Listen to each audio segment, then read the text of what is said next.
Good afternoon and welcome to the last session of today's SQE annual conference. Now, firstly, an apology. I'm no fan of acronyms, but we are going to be using a couple of key acronyms during this webinar. Firstly, we have SQE. Hopefully, most of you know what that stands for, the Solicitors Qualifying Exam. Some people pronounce it SQE, but we're not that fun. We're a serious regulator, so we pronounce it SQE. But then the other acronym we'll be using is QWE, because this webinar is about qualifying work experience. I don't think anyone pronounces that QWE, so I think it definitely is QWE, but we'll be using that throughout. So I thought it'd be good up front to establish what we're talking about. Now, we've had lots of questions in advance about qualifying work experience. So we're going to be focusing in today on answering as many of those questions as possible. And I'm joined by Richard from the SRA, who's been working on this area for a number of years now. So he'll be answering lots of your questions. But I'm also delighted to be joined from Lucy from the University of Central Lancashire. She's not just part of the law school, but I think she's the director of their law clinic, and she's going to be sharing her experience of qualifying sort of work experience and confirming that and how they've prepared for that. Those sort of insights will be relevant to law clinics, but actually I think they'll probably have broader application as well. And then we also have Michelle from Freshfields, and Michelle gets particular hero status as she has stepped in at the last minute for this webinar, because unfortunately our original speaker from Freshfields has fallen unwell. So she's volunteered, or perhaps she's been volunteered to do this. So we say a particular thank you to you, Michelle, for joining us at such late notice. Now, if you have any questions that, on any aspect of qualifying work experience, please click on the link below this webinar and you can submit them. You can put your name on there. It's nice to know who you are, but you can also do that anonymously. Now, I thought it'd be worth starting by reminding people what qualifying work experience sort of is, or how it fits into the SQE. Now, there are 4 parts to the SQE, and qualifying work experience is one part of that.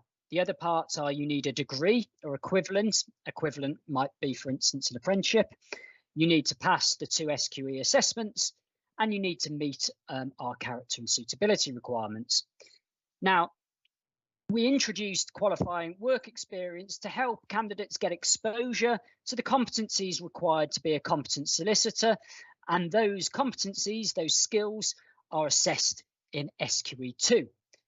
But also we think it helps to have people getting used to working in a legal environment in the delivery of legal services. Now, qualifying work experience was brought in, it replaced the old training contract.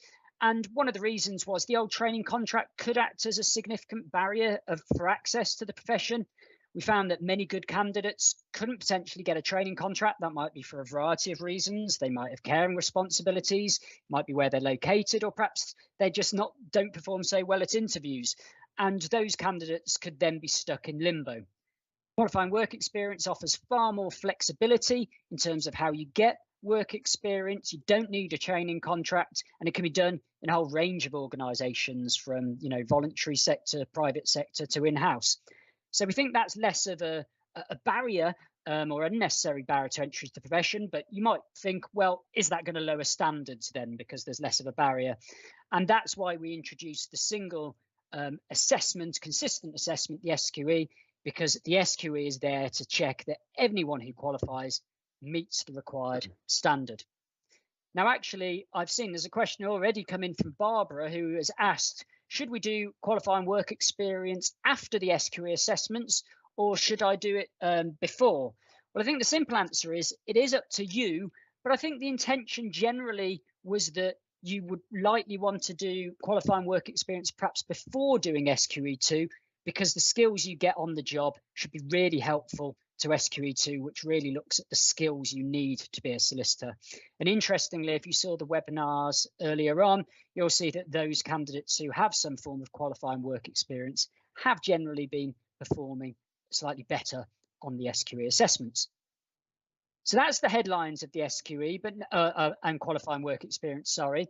But let's jump in a bit more to the detail. And Richard, I think you're going to remind us of what's the core detail about qualifying work experience. Yeah. Absolutely, Ben. Hopefully you can all see the slide on the screen, and I don't propose to run through those bullet points, but I wanted to pull out a couple of issues in relation to very common and consistent questions we get. So we're often asked to provide clarity on what the provision of legal services means. Now, we haven't defined that, and deliberately so, because in doing so, we're going to lose some of that potential flexibility that you mentioned at the very beginning, Ben. But if individuals or law firms or any other organisation are looking for, I suppose, a pointer as to whether or not a particular role, function or activity that they may well do constitutes the provision of legal services, then I think it's a good starting point is the Legal Services Act, because what Section 12 of the Act does is define the types of work that constitutes legal activity. So, have a look at that, because that might help you decide whether a role or a function or a placement or experience is under that umbrella term of legal services. The other point I think I'd like to point out is that qualifying work experience can be carried out in any organisation providing legal services. So that obviously includes organisations we regulate, but also organisations that we don't regulate. So, for example, it can be an in-house role, it could be a voluntary organisation, it could be a law clinic. And just to pick up on a couple of questions that Hanafi, Javina, Layla and Aki have asked so far, is that qualifying work experience can also be obtained outside England and Wales. That's in any jurisdiction, so long as the work that the placement involves is providing legal services and is confirmed by a solicitor we regulate, although that solicitor doesn't have to have a practicing certificate. And again, just in relation to the overseas perspective, that solicitor can be based overseas as well. Just a couple of other quick points. We're often asked whether or not qualifying work experience needs to consist of particular types of law or different areas of law, and I know Jade has asked that question already, and the answer to that is there is no requirement around that. The qualifying work experience can be obtained in one area of law or across multiple areas of law. And then finally, we're often asked that can a training contract or experience gained on a training contract, even if someone hasn't been admitted as a solicitor or even passed the LPC count? And yes, that is possible, so long as, again, the work has involved providing legal services and can be confirmed by a solicitor we regulate. Thanks, Richard. And it's been over a year now since I suppose qualifying work experience has been in place. And I know there was recently a sort of a study or some research done with both employees and candidates as to how qualifying work experience is going. What's that found? It's very early days so far, but I think our findings from that report, from the perception study that we carried out, are really encouraging. And there's lots of detail in the report, and I know that Maxine covered some of these key points in earlier sessions today. But if you are interested in the detail, go and have a look at the report. But I suppose from a candidate's perspective, there appears to be a good level of confidence in the qualifying work experience. Almost 2/3 of respondents to the survey, which was around 550 people in total, said that the requirements candidates need to complete qualifying work experience are clear. Just under 2/3 agreed that qualifying work experience helps develop the competencies needed to practice effectively as a solicitor. The majority of respondents agreed that the introduction of qualifying work experience will lead to a more diverse range of organisations offering qualifying work experience to aspiring solicitors than under, I suppose, the training contract model. 1/3 of candidates said that it was actually relatively easy to find qualifying work experience placements, and of those that had completed qualifying work experience, almost 90% were satisfied with their placement. So very encouraging signs there, Ben. Yeah, and what about employers? What do they think about it? So candidates are positive. again, there was a level of positivity. A lot of employers recognise the benefits that qualifying work experience is designed to achieve. For example, greater flexibility for organisations to determine how best they want to develop existing employees, paralegals, and also greater flexibility around recruitment, but also a lot of employers, particularly kind of, I suppose, smaller law firms, have identified that it gives them now an opportunity to provide work experience or take on individuals to help with their business, whereas perhaps they wouldn't done under the training contract model. Again, many said that it was simple to provide and they didn't face any challenges with implementation. And in fact, over a quarter of organisations that responded said that actually they'd already recruited candidates onto structured qualifying work experience schemes, and with a further 15% planning to do so in the next 12 to 24 months. We do have an uptake of people, law firms and organisations embedding qualifying work experience, and that's going to kind of increase over the next sort of 12 to 24 months. But the survey did highlight some challenges, and we recognise those challenges. So, the key ones that came out of the survey were that there was a sense and a challenge around not being able to employ any of or all of their paralegals as solicitors after confirming their work experience. And there was still a degree of, I suppose, kind of misunderstanding or around the requirements of qualifying work experience. And hopefully, the purpose of this session, that we can dig down into some of those and get some, clarify some of those issues. Thanks, Richard. So yeah, there's opportunities, but there are also challenges. I'm feeling on the more positive slides, so let's start on some of those sort of opportunities. And perhaps I could come to you, Michelle.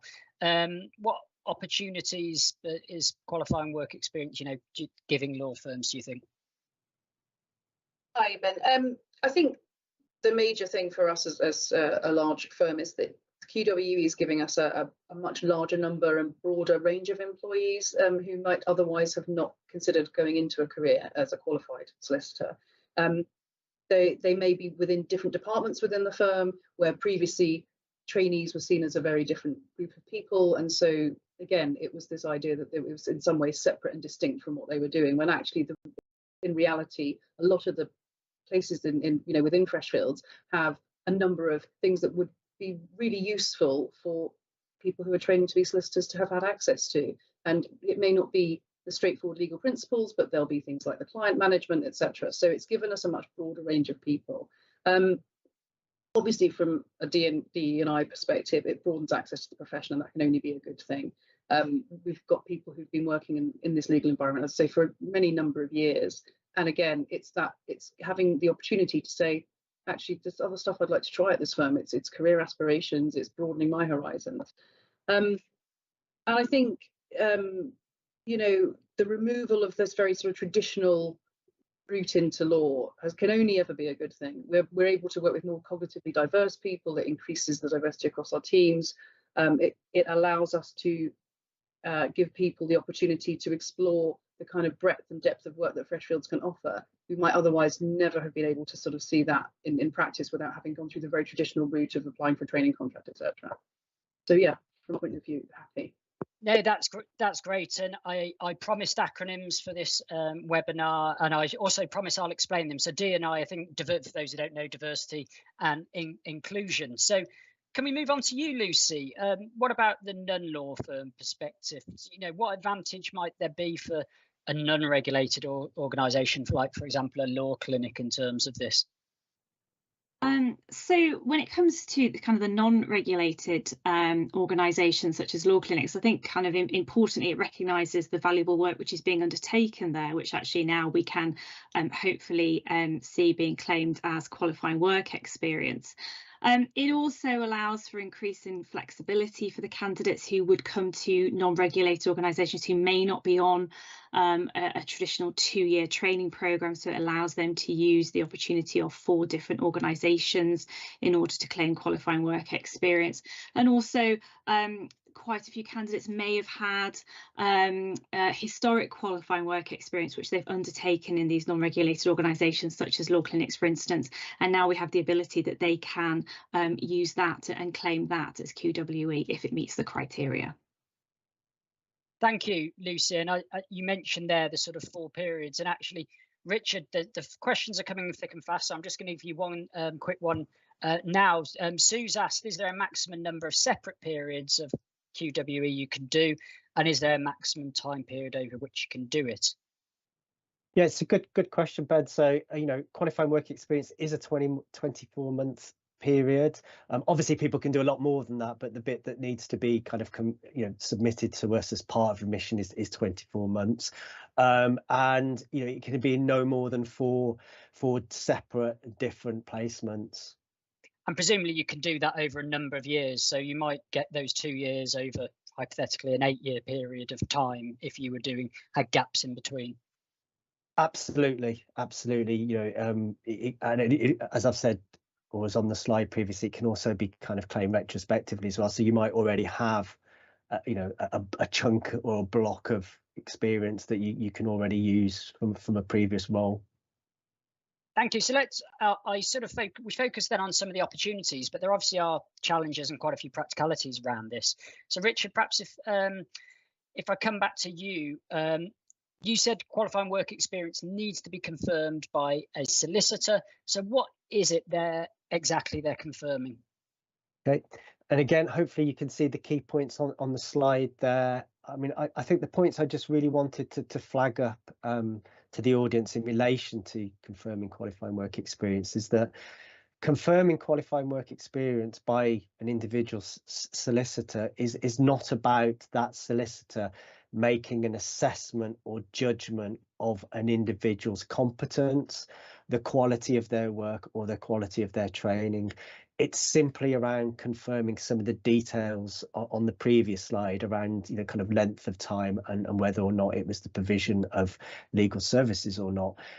Responsibility for determining whether an individual is competent to enter the profession lies with us now as the regulator, and we achieve that through assessing people's competence through the SQE. And actually, this is one of the benefits that firms highlighted in the perception study. Actually, is that they no longer have to make a judgment around whether someone is fit for purpose to enter to the profession.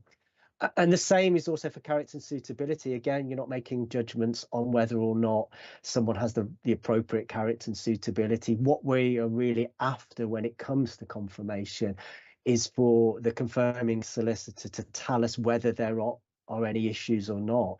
It will be our role as the regulator, in line with our character and suitability policy, to determine whether they should be sufficient or serious enough to prevent them from being admitted. And I think the final point is really, if we look at what is being confirmed, whether or not the work was legal services, whether or not it was exposed to an individual's exposed to a minimum of 2 competencies, and the details of the placement, I think our expectation is that, by and large, most qualifying work experience should be confirmed. But I appreciate there will be circumstances when those criteria haven't been met. And I think the only other point I would make is that we haven't really prescribed how confirmation should work within a law firm. This is where the flexibility of this approach really comes in, because it's up to you. Your business is best to determine how that works. But we do have quite a few resources on our website that if people are thinking through how confirmation might well work, it might be worth them looking at those resources, because it might help them answer some of their questions. Thank you, Richard. So this is a big mindset shift, because I suppose under the old training contract LPC route, it was more firms were taking a view on whether somebody, for want of a better term, was any good or had read the right standard, and that's now gone. You're very much sort of confirming sort of facts rather than making a subjective judgment on whether someone's good enough. So talking about sort of firms confirming QWE, Michelle, perhaps could come back to you. How's Freshfields approaching confirmation of qualifying work experience? So we've put in place quite a rigorous process effectively to make sure that everyone's getting the opportunities that they need to get this stuff signed off properly and confirmed. So what we ask people to do initially is speak to their line manager. That's the first thing, and say, this is something I want to be doing. How do I go about it? What kind of work have I done? Do you think it'd be helpful to display that I've hit these competencies? So we then ask them to fill in a training diary, and we've based that diary on the one that the SRA have put forward. We've added an extra column to our training diary so that line managers can make comments on it. Just gives us a bit more of an oversight as to what people have been doing. And then we ask the people who are applying to just continue to have conversations with their line manager, make sure that they're evidencing all of the work that they're doing at the time. So I'm assuming, obviously, at this stage, this is an ongoing piece as opposed to a retrospective one. And we just make sure that we try and give them as much opportunity to hit the competencies as we can. We're a broad firm, we have a lot of work going on. We've got lots of opportunities for people to get involved, and we really want to make sure that people are having every opportunity they can to display the various competencies. Once you've filled in this diary, and we think as line managers think that it's okay to go up to the next stage, it then goes on to our Deputy General Counsel of the firm, who will then make a decision as to whether or not this work should be signed off. And we take our obligations, obviously, as a firm very seriously. So we don't want to fail people, but we also want to make sure that all of their qualifying work experience is useful, relevant, and we're sending people out with the best possible opportunity of passing the SQE Part 2. I think that's a really important point, isn't it? Because what you've just described there is definitely not a prescriptive thing that we're saying you have to do it this way, but you need to be able to assure yourselves. And I think both from a candidate perspective and also the employee perspective, trying to make sure qualifying work experience is as high quality as possible and works for both the business and candidates is really important. And I wanted to follow up on that, Michelle. Obviously, Freshfields has sort of trainees and people come to work from all over the world. What's your approach to confirmation for those solicitors who worked overseas? And you mean those solicitors who've worked in our overseas offices for Freshfields? Yeah. Exactly. So same process. Obviously, we're a large firm, we've got offices all around various jurisdictions. We would still be looking at people's line managers. So if they were, for example, working in a department in one of our offices overseas, they would still be going to their line manager and saying, has this passed the relevant tests? They would still fill in the training diary. It still all comes through us. We have set up a working group at Freshfields, a QWE working group. So anything that's sort of slightly unusual, for example, having worked in different jurisdictions, it comes through us. We make sure that we're happy with it. And then again, it goes up to our Deputy General Counsel and make decisions from there. Excellent. I'm going to come to you in a second, Lucy, but Richard, was there anything you wanted to add to that or reflect on, Michelle, what she's outlined there?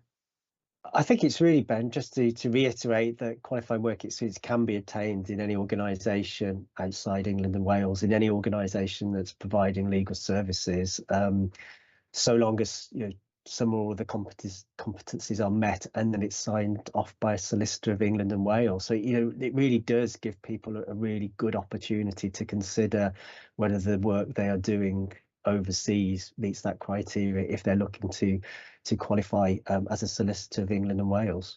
And I think Tom has just sent in a question saying, yeah, can you clarify whether there are any restrictions in where someone could gain qualifying work experience? But the place of work doesn't really matter. It's whether you're delivering that legal services and whether you've got a solicitor to be able to sign it off.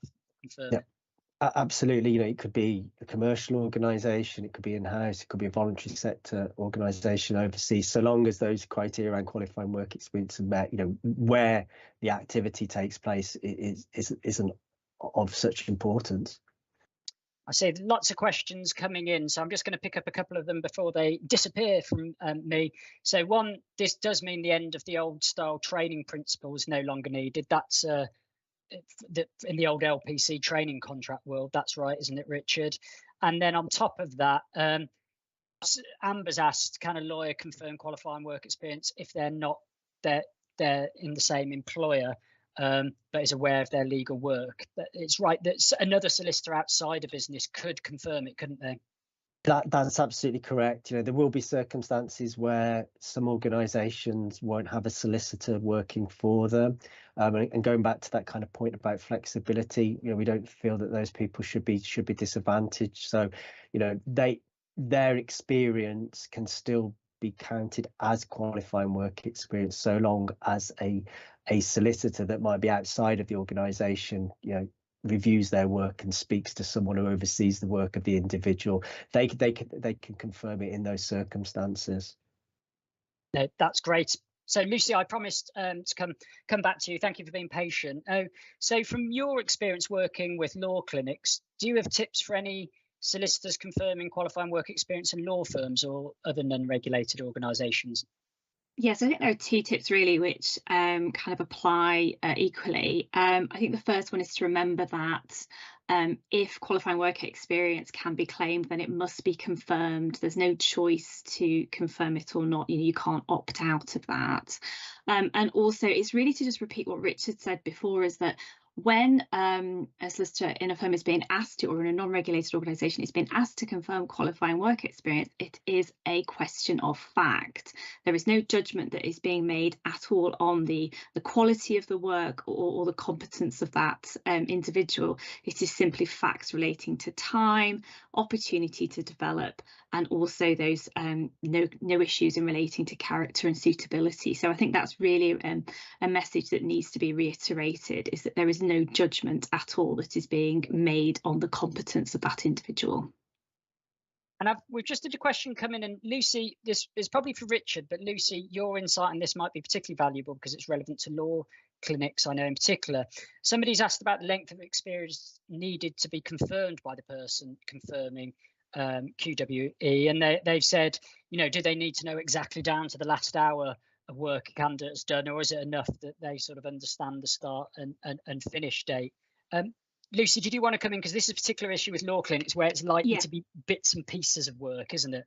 Absolutely. So especially in law clinics and law centres where you're not going to necessarily have a 2-year training programme, the approach that we decided to take as clinics is that, you're right, we can't record every hour and minute, was to go on an average hours basis or an appropriate length of time basis. And as long as that's really thought through at the start of any placement or period of engagement, and more importantly, as long as it's communicated clearly to the candidates at the start, we took the view that that's appropriate, and that you could go on an average hours or an average time period when deciding that period of time being claimed. Thank you. Richard, did you want to come in on that? When it wouldn't be the sense that necessarily someone in a law firm would need to look at every single hour someone had done if they were employed there for a long period of time, is it? Absolutely. You know, and there's a degree of being kind of proportionate about this. You know, most organizations will probably have kind of HR teams or functions where they'll know, you know, the number of months or number of years an individual has worked for an organisation, and that's absolutely fine. You know, I don't think we're saying, as you pointed out, we would expect a confirming solicitor to account for every single minute of what that solicitor has done. I think that's absolutely fine. And Sangeeth has just asked, could you combine 4 years historic qualifying work experience with some that might be in a regulated law firm, some might be within a law clinic? I think the answer to that is yes, as long as it's 4 periods and that there's someone to sign off the relevant periods. And someone else has just asked, which again I think is hopefully a quite simple answer. You could potentially do qualifying work experience, but they're saying you're not covering English law, but still be admitted as a solicitor. What's the situation there, Richard? I mean, I suppose that is theoretically possible if you're obtaining your qualifying work experience in a foreign jurisdiction. But I think, you know, completing qualifying work experience doesn't mean you're admitted. You need to pass SQE 1 and SQE 2 first, which is an assessment of English and Welsh law. So, you know, if you're in that position, you need to think about, well, how am I going to get the knowledge of English language law that's going to be, you know, kind of robustly and comprehensively assessed throughout the SQE. Yeah, and as if you've seen the first and second webinar, you'll have seen it's a pretty rigorous assessment. So yeah, you're going to need to know those key areas of English law to pass both those assessments. Right, so I've got a follow-up question. What, and again, this is for you first, Richard. What support or tips would you give to solicitors who are confirming qualifying work experience? I think in terms of confirming qualifying work experience, you know, it's and I know Michelle and both Lucy have touched on it. I think it's good to be absolutely transparent about how the process works firstly, but if you are in a position where for whatever reason you need to refuse confirming qualifying work experience, although they might be kind of few and far between, I think it's really important, you know, to be really clear as to why as well. I think picking up on recording qualifying work experience, and I know Michelle mentioned it before, you know, we have developed a template that individuals and firms can use if they so wish. But in doing so, I think, you know, lots of organisations will have their own systems to recording and individuals being able to demonstrate the work that they've done. So, you know, have a think about how relevant they are and whether they, you know, that they can give you what you want. We've just had a question saying, is it just one solicitor who signs off all the qualifying work experience? And I think the simple answer to that is no. You could have several solicitors sign up depending on which placement it was, or you could just have one, but they need to be able to confirm that you've had exposure to the competencies. What about Michelle? Come back to you. What about support or tips from your experience at Freshfields so far? Oh, you're on mute. Sorry, Michelle. Sorry. Sorry, the way we've done it at Freshfields is to try and make it as accessible and easy for people as possible. So we originally set up a working group to discuss QWE and how we would think about confirming work for people. That led to the a whole list of FAQs that we've put up on our internal website for anybody who's currently working with the firm, and also an external website link for anybody who previously was with the firm, has left and now wants their retrospective QWE signed off. So there's lots of different resources around the firm, and then from there, there's, as I say, there's this very strict process that people can go through to apply, and at every step, the working group that I chair is all over it. We know exactly what applications are coming in. If there's any questions that you've got, you know, that people can come in and ask us, and we will, you know, we are trying to make sure that we are making it as easy as possible for people to evidence what they've done and get this QWE confirmed, because obviously that's the aim of the game. No, that's great. And there's a number of questions, and I think probably I'll come again to you on these, Richard. There's a number of questions around, if I could argue, almost where there might be a disconnect between a firm's expectation and a candidate's expectation. So one of the questions is, what's our view on a firm who insists on someone who's already got some qualifying work experience, that they insist that they need to do a 2-year period of qualifying work experience with the firm? What's our view on that? I mean, if that experience has been obtained prior to the individual joining the organisation, then clearly they can use that and get that signed off and claimed. But, you know, there isn't a regulatory requirement that we put on firms, you know, in relation to how they structure qualifying work experience. So, you know, if an organisation wants individuals to complete a period of qualifying work experience with them, you know, they are entitled to do that. You know, and I think Michelle's already highlighted some of the reasons why, you know, some firms might want to do that. You know, it's about them understanding the depth and breadth of the business. It's about them being socialised to the culture of the business and really understanding from a nuts and bolts perspective how it works. And that probably emphasises it's really important to have those upfront conversations, both between the candidate and the employer, so there's an understanding as to what the expectation is. And I presume if a law firm wants to insist on, no, we want you to do 2 years, if you want to get a training contract here, say, for instance, then everyone's got their eyes wide open around that. But that comes on to another question from Tom, who is suggesting sometimes perhaps those early conversations aren't happening. And how should a firm deal with what you might call sort of late in the day or cold applications, where someone just arrives in their firm and says, hey, I want 2 years qualifying work experience, if no conversations happen before? What advice would we have there? Did they have to confirm it? If it meets our criteria, then we would expect a solicitor to sign it. And I think you touched on it, Ben. What this shows, and what Michelle has kind of clearly articulated it as well, is that having a process is really important about this. You need to be managing and understanding who's making applications, when they're making applications, etc. How you do that is a choice for you as a business, but having some kind of clear expectations, clarity around the process, the stages, and those early conversations will help avoid those kind of situations whereby there is a difference in expectations, or that people are making kind of requests for QWE to be confirmed out of the blue.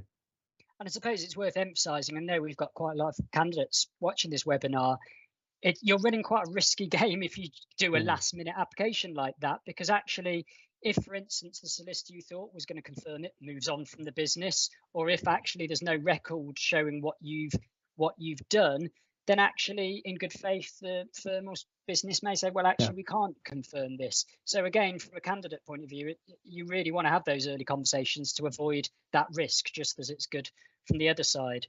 So I think it might be useful, Richard, to go into real sort of hard practicality around this. What does it look like in terms of the process, in terms of submitting qualifying work experience into the SRA systems? I could talk through it, Ben, but actually we've got quite a short and snappy video that sort of highlights the end-to-end system. So what a candidate needs to do in order to almost kind of bank their qualifying work experience with us, and what that looks like, right through to what a solicitor sees when they need to confirm it. So it might be worth people watching that now, which will explain it. Because we've got a couple of questions. One of the questions was, do you have to record qualifying work experience with the SRA when you start it? And I think the answer to that is no, you don't have to when you start it. It can be almost at any stage, can't it? But it might be the end. But yes, shall we have a look at this video, and hopefully that will help people understand what you need to do. Log into your MySRA account and go to Start a New Application. Search for the application or type in Notify. Select Notify us of your qualifying work experience. Once you are ready to start, click Record Work Experience. Please check all boxes to confirm you have read and understood each statement. Click Continue. Now provide the organisation details by searching for their name or SRA ID number. Select the organisation and click Continue. Now confirm the office you have worked at. Click Save and Continue. Now select the type of employment. Click Save and Continue. Fill in your start date, end date, and confirming if it was full-time, part-time, and how long it was for. Now click Save and Continue. Enter the solicitor's name or SRA number. This must be a solicitor of England and Wales. Now click Save and Continue. This is the summary page of your application.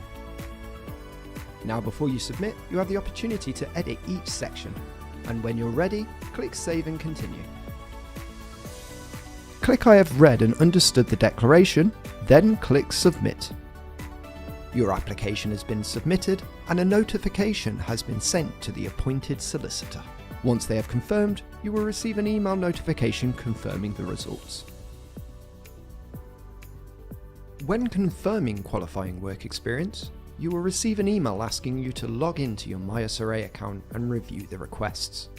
Once you are in your MySRA account, you will be taken to the Actions page. You can also navigate to this page via the Actions tab within MySRA.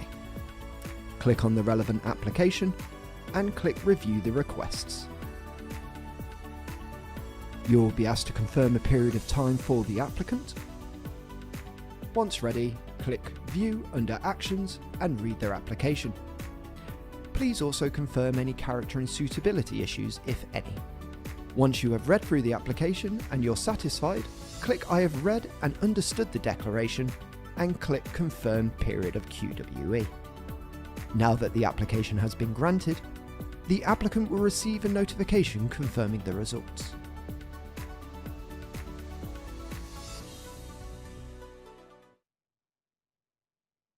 Thank you. Hope you found that video useful, and thank you for Matt for the voiceover on that. You've got a far better voice for voiceovers than me, but unfortunately you're going to have to listen to my voice again. So let's move on to retrospective claims, and this is something we get quite a lot of queries about. And Michelle, perhaps I can come to you.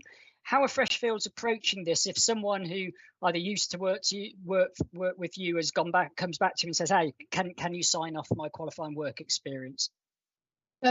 Yeah, well, then again, we want to make it as accessible as possible. We will go out of our way to try and make sure that we can find somebody who may not have been their exact line manager, but has experience of what they've done and feels that they are in a position to sign off that experience for them. Freshfields is very lucky in the sense that we have a large number of people who've been here for a very long time, and there's generally someone that we can find, who's worked with that person. What we won't do, obviously, is if we feel that we've had somebody who perhaps has come in as a temporary role and as a short period of time, if we genuinely can't find somebody, we're happy to look through the HR records, obviously, because we keep all of the records and any appraisals that have come up. If we can't find anybody who can genuinely speak to what that person did, then we're not feeling that we can sign that off because of our obligations, obviously, as a professional firm. No, that makes total sense. Thank you, Michelle. And Lucy, would you like to add any thoughts to that? Yeah, I mean, I agree with what Michelle has just said there, but also firms or solicitors should not feel pressurised into confirming historic qualifying work experience if, for instance, they cannot, confirm themselves that, for instance, maybe the records don't go back that far, or they're outside GDPR data retention periods. So actually, you can't confirm what that candidate is asking is being claimed. And also, the staff turnover, there might be in smaller organisations nobody there who has that knowledge of that individual. And I also would say that it's for the candidate, I think, to prove that period of qualifying work experience, to actually show that this is what the individual is asking for, rather than the onus being put on the firm or the organisation in the situation of historic qualifying work experience. Thank you. And if I come to you, Richard, I think Lucy and Michelle have articulated that really well, but I suppose to hear from the regulator's mouth, is that right? Can an organisation refuse to confirm retrospective qualifying work experience? Absolutely. I think both Michelle and Lucy have articulated the circumstances by which it might well be difficult for a confirming solicitor or firm to confirm qualifying work experience. I think the key point, and Michelle certainly picked up on it, is it's about kind of taking appropriate steps. I suppose our expectation is that we would expect you to try and have a look at it, but equally we wouldn't expect you to spend a significant amount of time or money trying to find training records or hunt down someone who may have worked with someone 6 or 7 years ago. So I think picking up on Lucy's point, if a solicitor doesn't feel that they've got the right information or the appropriate information or the evidence to make that confirmation, then actually they shouldn't do it. And actually, I saw there's a question that came in saying, can a solicitor refuse to sign off previous periods of qualifying work experience if they don't have the evidence, proof that competencies were met in that placement? And I think the answer to that is absolutely. If you didn't have the evidence or proof, you shouldn't be signing it off. Let's go into a bit about recording, because we have had some questions on that. And perhaps if I come back to you, Michelle, how are Freshfields approaching recording qualifying work experience, and have you overcome some of the practical challenges there?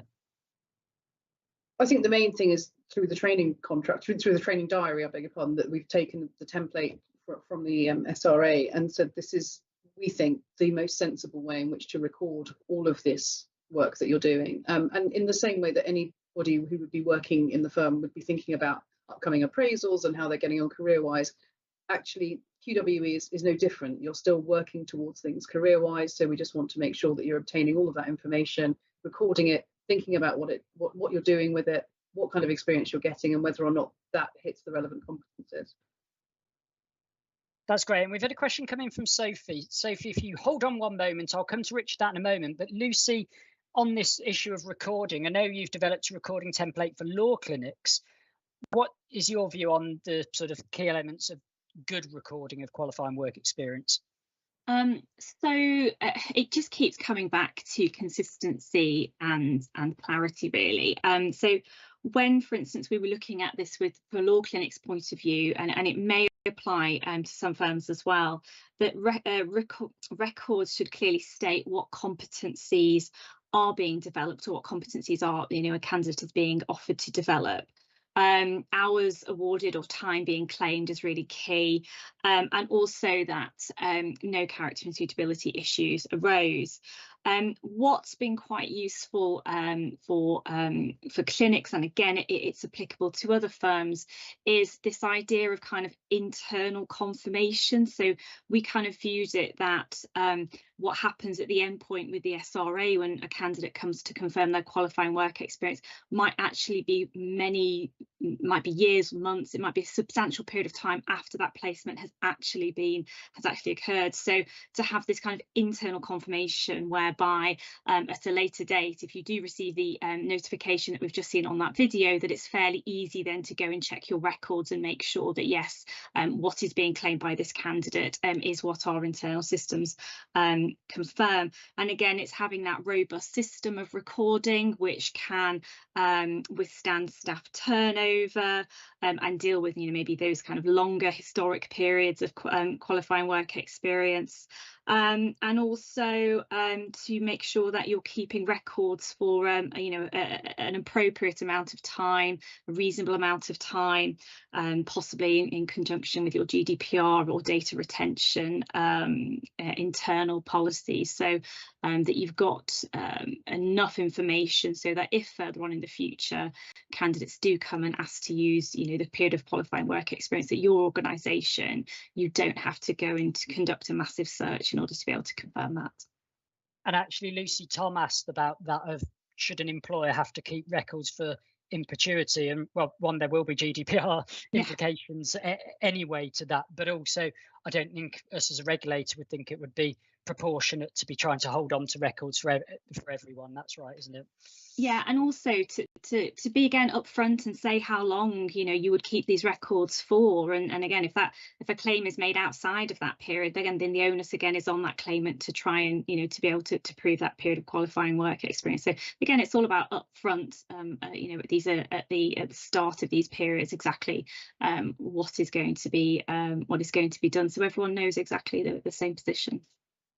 I promised I'd come to Sophie's question, and Sophie's asked, and I think this is for you, Richard, do you have to state to the SRA exactly what you've completed for qualifying work experience and how you've met each competency, so that might be your whole sort of record, or are you just declaring sort of that rather than justifying what you've done? For the purposes of logging, for want of a better word, qualified work experience within our systems, then yes, all you're really doing is saying I worked at organisation X for these periods. What sits beneath that obviously is the individual, I suppose, kind of keeping a record of what they've done and how they've evidenced some of the competencies, so that the individual that they've identified to confirm their qualified work experience has that information, and it gives them they're in the best place then to confirm their qualifying work experience without raising any questions. Now, firms will already have performance management systems and and approaches in place that allows a lot of this to be done relatively quickly and simply. Thank you. We've just had a question coming about, is there a minimum period for an organisation to confirm, i.e. can you confirm something that's under a month or two? Lucy, is that something you've had experience of? Yes, because that's something which actually is quite applicable in the law clinic area. There is no minimum time period of qualifying work experience, so qualifying work experience can be claimed for 1 or 2 months for those shorter periods of time. I suppose the question would be for the candidate, seeing as you can only use 4, is whether you want to use up one of those 4 on what might be a pretty small period of time. So Richard, let's go back to you.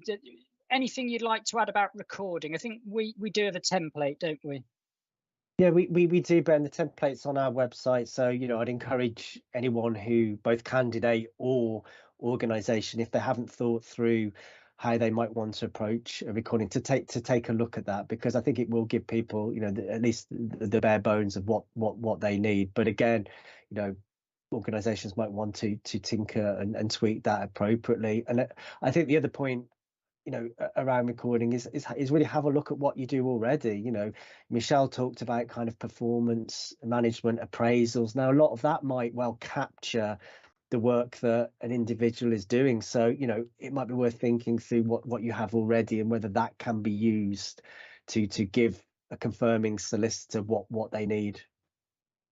And Chris has just asked a question around, is it possible for a solicitor who's since retired to confirm previous qualifying work experience? And I think you don't have to be a practicing solicitor, That's Richard, correct. do you, to confirm it? And they've also said, does the SRA system recognise organisations which aren't regulated? We're not actually focused so much on the organisation being regulated, because it can be in an unregulated organisation, can't it?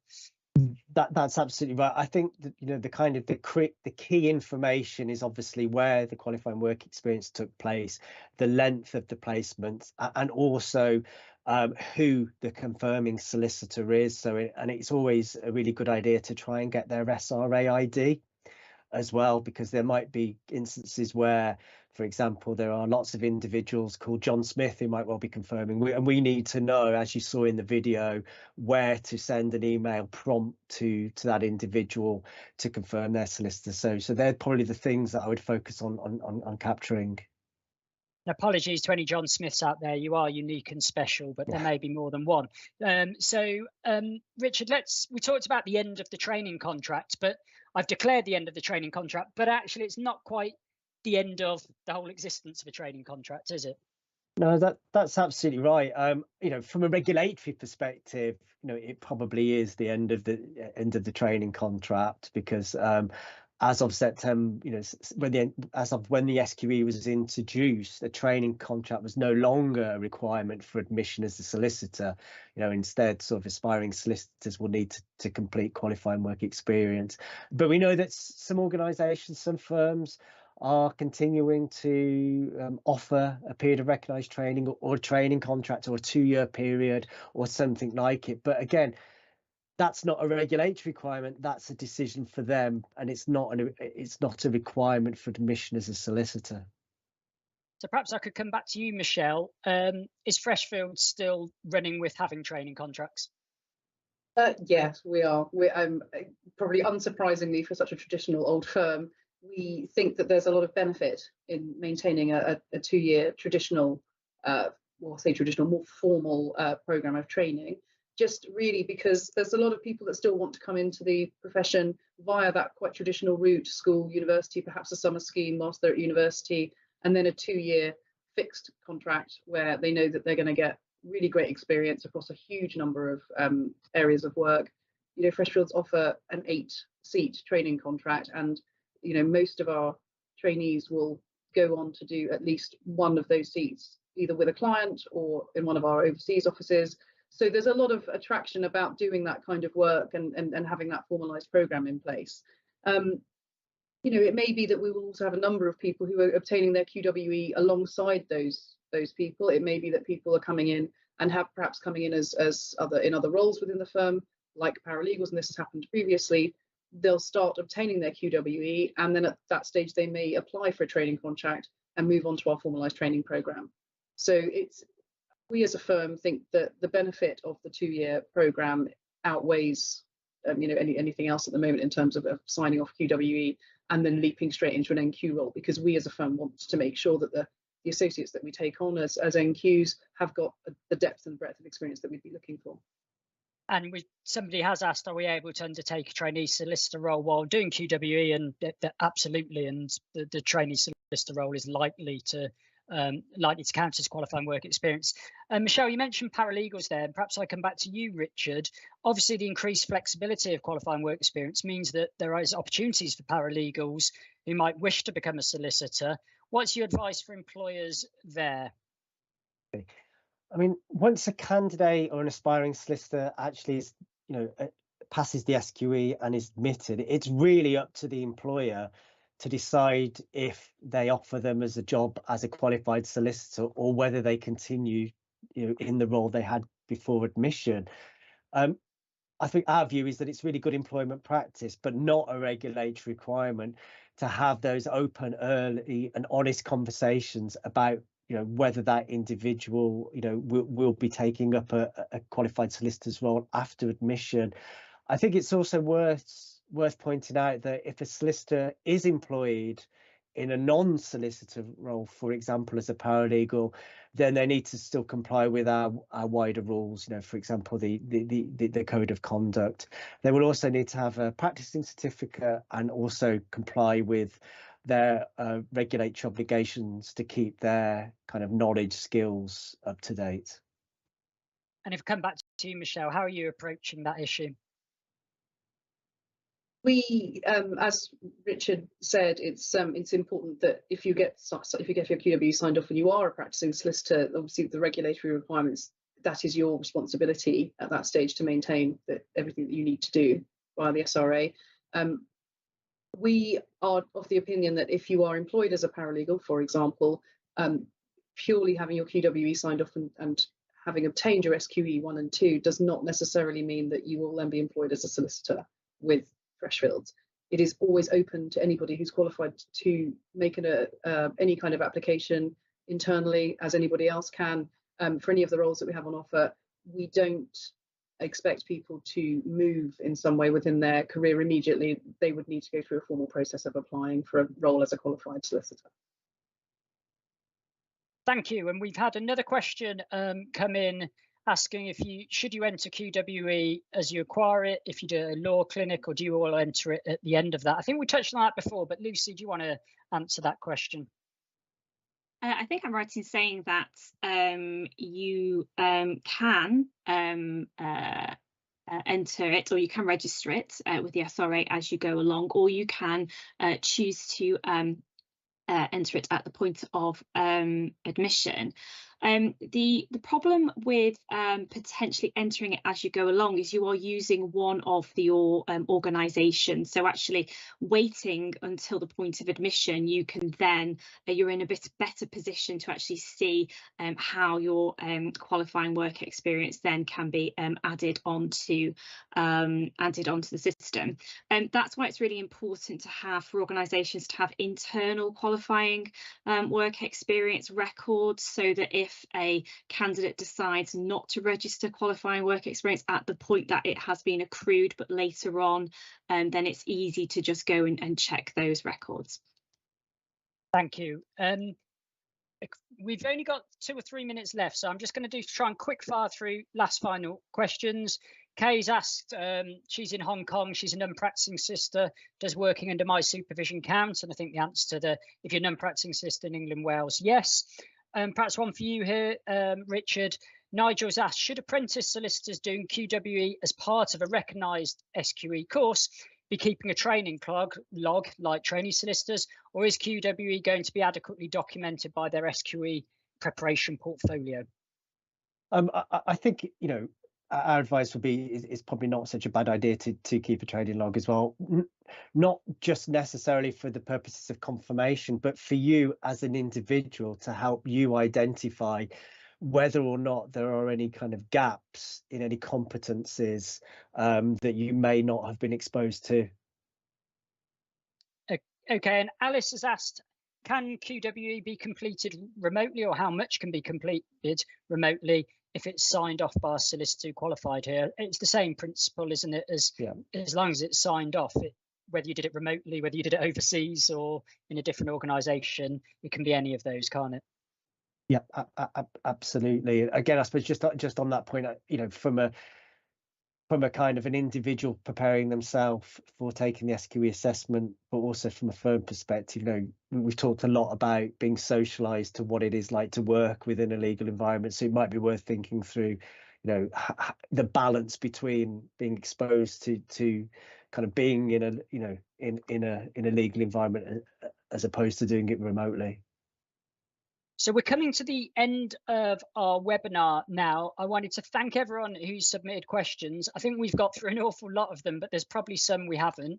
You can always get in touch with us here at the SRA. There's loads of information on our website. You can get in touch on our Facebook and Instagram page, Career in Law, or you can get in touch with the contact centre here at the SRA if you haven't had your query answered. But I'd like to go back to Lucy and Michelle and ask them a final question. What would be the sort of one tip you would like to leave organisations with who are offering qualifying work experience or considering offering it? Shall we go to you first, Lucy? Just be explicitly clear about what's being offered and what's not being offered. It's better to have these expectation setting conversations at the start so that everybody is completely aware of everyone's expectations and everyone's obligations when QWE is concerned. Thank you. And Michelle? Yeah, I'm going to reiterate what Lucy said. Actually, it's about the clarity point, and I've, like, you know, the discussion's gone today, I've tried to be clear about how, you know, you can come to us in one role. It doesn't necessarily mean you're going to leapfrog into another because you've had your QWE signed off. It's important that we have those conversations up front. You have conversations with your line managers, and you know, we've been very clear. We've, for example, put a very clear study policy around the SQE exams so that everybody knows exactly what they can and can't do around this new route. Thank you, Michelle. And Richard? I'm not sure mine's a tip so much, but I think it's really for people to think through about what opportunities qualifying work experience offers for them, as particularly for law firms. You know, as I mentioned at the start, you know, some may have not been able to take on trainees. You know, qualifying work experience now gives you a really good opportunity to think, okay, can we bring someone in? Can we get some help, you know, in the work we're doing, and at the same time offer someone qualifying work experience? So, you know, there are really big opportunities, and I would encourage people to have a think about whether they can take advantage of those. Thank you, Richard. And I suppose my final thought listening to the conversation is what we've often covered, and a lot of the questions around is what's the requirement, what's the minimum requirement, and that's really important. But what people shouldn't lose sight of is actually, if you're a candidate or you're a firm, you're going to really want to think about how are we going to get the most out of this? How are we going to make sure it's of high quality? We have advice on our website about types of questions employers want to be asking people, and also candidates will want to be asking employers. So I would just leave with the message, think about those conversations and think about the quality, not only the regulatory requirement. But hopefully you've found that useful. I really want to thank Richard, Lucy and Michelle for joining us today. A particular shout out for Michelle stepping in at the last minute. We'll have to get you to step in at the last minute more often, because I thought you did a brilliant job, as did you, Lucy. But we gave you a slightly longer notice, but it was really great to hear your insights. But we'd love to hear what you think. It's no good me sitting here saying this was a great webinar if actually you thought things could have been improved. There's a link below this broadcast where you can offer your feedback. It will only take 1 minute. You can offer your feedback on all the webinars from today or just this one, but we'd really appreciate your feedback so we can work out what works well, what might you want to cover in the future, what things we might improve. But otherwise, I hope you have a glorious afternoon, and thank you very much for joining us.